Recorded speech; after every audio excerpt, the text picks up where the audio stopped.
नमस्कार। दुनिया तेजी से बदल रही है ना? और इस बदलाव के बीच कुछ आइडियाज ऐसे होते हैं जो बाकियों से कहीं ज्यादा असर डालते हैं। तो चलिए एक एक करके उन बड़े आइडियाज को समझते हैं जो हमारी आने वाली दुनिया की शक्ल तय कर रहे हैं। तो सवाल यह है कि भविष्य आता कैसे है? क्या वो किसी बड़ी घोषणा के साथ आता है या फिर दबे पांव चुपचाप? आज हम 3 ऐसी हेडलाइंस देखेंगे जो सुनने में तो एक दूसरे से बिल्कुल जुड़ी हुई नहीं लगती, पर जब आप उन्हें एक साथ देखेंगे तो वो बदलाव की एक बहुत ही पावरफुल कहानी बताती हैं। तो हमारी पहली कहानी की शुरुआत होती है एक अंत से। यूरोप में एक 400 साल पुरानी परंपरा अब खत्म हो गई है। पूरे 400 साल। सोचिए, 4 सदियों के बाद डेनमार्क दुनिया का पहला ऐसा देश बन गया है जिसने अपनी ट्रेडिशनल पोस्टल सर्विस मतलब डाक सेवा को पूरी तरह से बंद कर दिया है। देखिए, ये सिर्फ एक सर्विस के बंद होने की बात नहीं है, ये असल में एक बहुत बड़े टेक्नोलॉजिकल शिफ्ट का सिंबल है। खुद सोचिए, कहाँ हाथ से लिखे खत और कहाँ आज के इंस्टेंट मैसेज। 400 साल पुरानी एक विरासत आज के एक जरूरत के आगे आके रुक गई। तो हाँ, ये एक युग का अंत है और एक नए स्टैंडर्ड की शुरुआत भी। पर मजे की बात यह है कि कहानी सिर्फ डेनमार्क की नहीं है। पोस्टल सर्विस की जड़ें तो इतिहास में बहुत गहरी हैं, और जैसा हम यहाँ देख सकते हैं, भारत का इस कहानी में सदियों पहले से ही एक बहुत अहम रोल रहा है।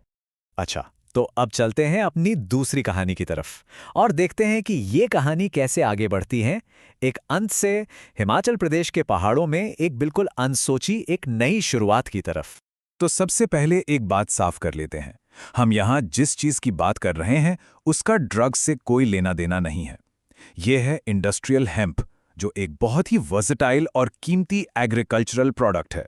तो हिमाचल प्रदेश की सरकार ने एक कमाल की पहल शुरू की है। उन्होंने इस पौधे को, जिसे कभी सिर्फ एक जंगली घास समझा जाता था, अब एक बड़े इकोनॉमिक रिसोर्स में बदलने का फैसला किया है। इस पूरी स्ट्रैटेजी को नाम दिया गया है ग्रीन टू गोल्ड, और इसका प्लान बहुत सीधा है, 3 स्टेप्स में। पहला, इंडस्ट्रियल हेम्प की खेती को बड़े पैमाने पर बढ़ावा देना। दूसरा, इससे वहां के लोकल किसानों की इनकम बढ़ाना। और तीसरा, जब किसान कमाएंगे तो जाहिर है पूरे राज्य की इकॉनमी मजबूत होगी। मतलब ये जमीन से जुड़कर तरक्की का एक नया साइकिल बनाने का एक बहुत बड़ा प्लान।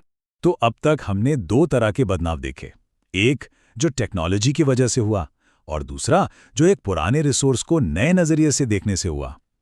लेकिन हमारी तीसरी कहानी एक ऐसे देश के बारे में है जो बैठकर इंतजार नहीं कर रहा, बल्कि सोच समझकर स्ट्रैटेजी बनाकर अपना भविष्य खुद डिजाइन कर रहा है। और ये हो रहा है भारत में, जहां आर्टिफिशियल इंटेलिजेंस यानी एआई की दुनिया में अपनी जगह पक्की करने के लिए एक बहुत बड़े कदम का ऐलान किया गया है। तो सवाल ये है कि इसे किया कैसे जा रहा है। इसका मॉडल बहुत दिलचस्प है। ये एक पब्लिक प्राइवेट पार्टनरशिप है जिसमें केंद्र सरकार, गुजरात सरकार और प्राइवेट सेक्टर तीनों की बिल्कुल बराबर बराबर की हिस्सेदारी है। ये अपने आप में एक बहुत बड़ा मैसेज है कि भारत अपना भविष्य बनाने के लिए सबको साथ लेकर चल रहा है। और ये पहल इसलिए भी जरूरी है क्योंकि भारत पहले से ही एआई की दुनिया में एक बड़ी ताकत है। ग्लोबल एआई इंडेक्स में हम यूएसए और चीन के ठीक बाद तीसरे नंबर पर आते हैं। तो ये कदम उसी मजबूत पोजीशन को और भी आगे ले जाने के लिए है।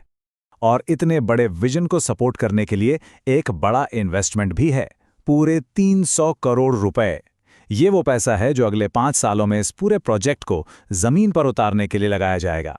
कह सकते हैं कि ये भारत के भविष्य पर लगाया गया एक बहुत बड़ा दाव है। तो एक बंद होती डाक सेवा, एक जंगली पौधे से निकलती दौलत और एक नया एआई इंस्टीट्यूट, ये तीनों कहानियां जो इतनी अलग अलग हैं, जब हम इन्हें एक साथ रखते हैं तो ये हमें क्या बताती हैं? ये हमें दिखाती हैं कि बदलाव 3 अलग अलग तरीकों से हो रहा है। पहला है विघटन, मतलब डिसॉल्व होना, जैसे डेनमार्क की पोस्टल सर्विस, जहां पुरानी चीजें नई टेक्नोलॉजी के लिए जगह बना रही हैं। दूसरा है रूपांतरण, यानी ट्रांसफॉर्मेशन, जैसे भारत का हेम्प, जहां बेकार समझी जाने वाली चीज में नई वैल्यू खोजी जा रही है।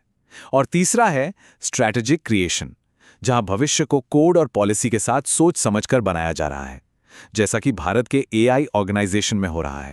तो मतलब ये है कि बदलाव हर तरफ हो रहा है, अलग अलग शक्लों में। कभी वो एक पुरानी आदत को छोड़ने जैसा होता है, कभी एक नए मौके को पकड़ने जैसा, तो कभी भविष्य के लिए एक बड़ा प्लान बनाने जैसा। तो सवाल ये नहीं है कि बदलाव आएगा या नहीं, वो तो आ ही रहा है। असली सवाल ये है कि आज के जो ये छोटे छोटे बदलाव हम देख रहे हैं, इनमें से कौन सा बदलाव कल की दुनिया का इतिहास बनेगा।